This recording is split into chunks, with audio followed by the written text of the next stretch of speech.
Bonjour les enfants, j'espère que vous allez bien. Vous m'avez terriblement manqué les enfants.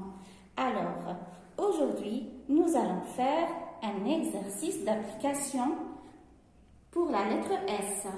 Vous prenez le livre des activités, page 21, et on va commencer les exercices.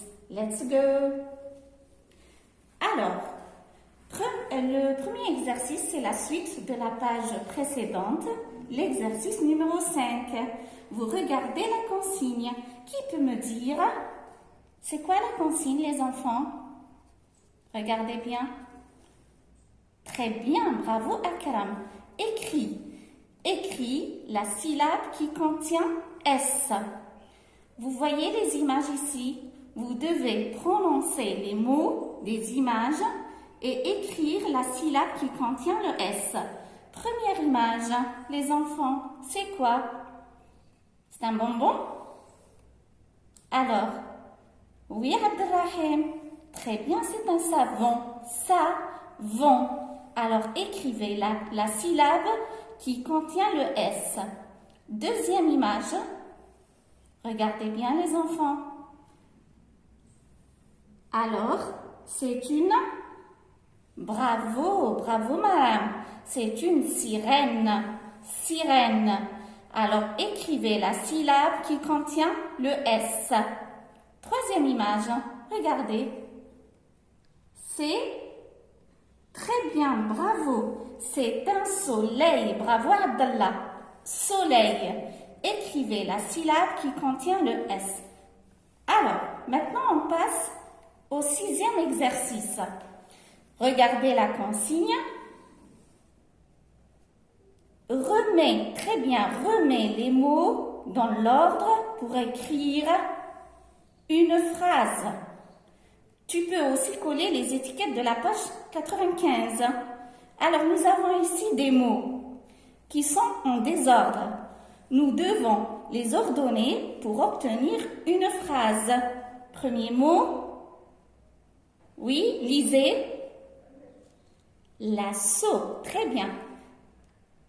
Taouki, bravo. Un. Lasso, taouki, un. Est-ce que c'est une bonne phrase? Alors, nous allons l'ordonner pour obtenir une phrase correcte. Par quoi on va commencer?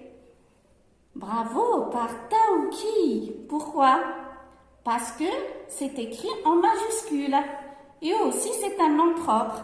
Tous les noms propres s'écrivent avec une majuscule. Taouki. Ensuite, on écrit lasso? Non. On écrit un? Non.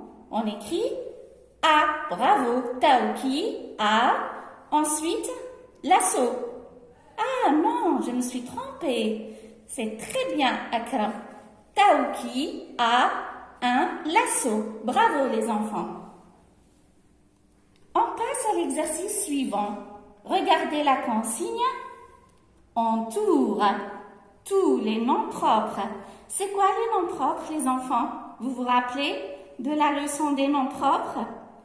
Ça veut dire tous les mots qui appartiennent à une personne ou bien un pays, une ville, comme Sila, comme Maram, comme Sophia, comme Abdallah.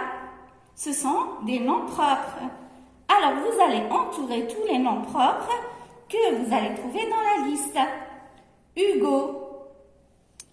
Est-il un nom propre? Bravo, oui, c'est un nom propre. Un rat, c'est un nom propre? Non, bien sûr que non. Sarah, c'est un nom propre? Bravo. Lily, c'est un nom propre? Très bien. Le sol, c'est un nom propre, les enfants? Bien sûr que non. Orly, regardez bien comment c'est écrit. Orly. Alors, c'est un nom propre. Pourquoi? Parce qu'il commence par une majuscule. Bravo, les enfants. On passe à l'exercice numéro 8. Entoure le lieu de l'histoire. Nous avons vu l'histoire de Tauki. Est-ce que l'histoire de Tauki se passe dans un jardin ou bien dans un bus? Quelle est la bonne réponse? C'est à vous de trouver, les enfants. Ensuite, numéro 9, entoure les mots qui correspondent à l'histoire. Nous avons Hugo est assis. Hugo sort. Quelle est la bonne réponse? C'est à vous de trouver. Il est sur un os.